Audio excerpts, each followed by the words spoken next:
রবিবার গভীর রাতে শরৎ বোস রোডে একটি ডেকোরেটরস গোদামে ভয়াবহ অগ্নিকাণ্ড ঘটে, যা এলাকায় চরম আতঙ্কের সৃষ্টি করে।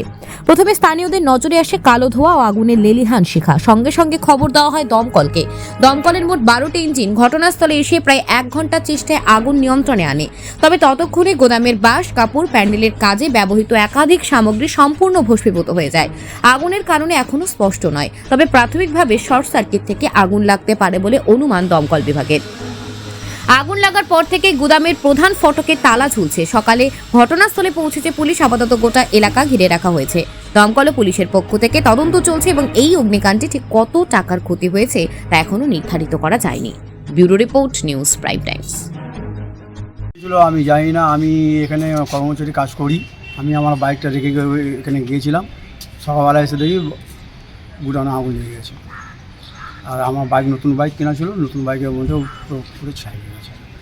কতদিনের বাইক ছিল এটা? মোটামুটি 2 বছর 2 মাস কি 4 মাস, 2-4 মাস হলো। এখনও ইন্স্যুরেন্স বাকি আছে, মানে এমআই বাকি আছে, 3 বছরের এমআই। আপনার নাম? আমার নাম নারায়ণ প্রামাণিক। যখন আমার আসার পরে ঝড়ের উপর আগুন জ্বলছিল, প্রচুর আগুনের মানে তাপমাত্রা বেড়ে গেছিলো। পাড়ার ছেলেরা সব মিলে আগুন নেওয়ার চেষ্টা করেছে, কিছু আসতে। তারপরে ফায়ার ব্রিগেড আসে, ফায়ার ব্রিগেড এসে তখন নিয়ন্ত্রণ আনে। কটা ইঞ্জিন এসেছে? ইঞ্জিন 12-13টা ইঞ্জিন এসে। কীভাবে আগুন লেগেছে? কীভাবে আগুনটা পেছন লেগেছে কীভাবে আমরা এখন বলতে পারবো না। কারণ বলতে পারবো না, আমরা যখন তো চোখ করে নজরে দেখে এখানে কোনো একটি ব্যাপার নেই।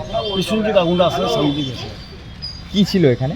এখানে যে বাঁশ, কুটি, চেন ফেন যাবতীয় সরঞ্জাম ছিল। গোডাউন। মালিক কে গোডাউনটা? মালিকে এখন কেউ এখানে নেই।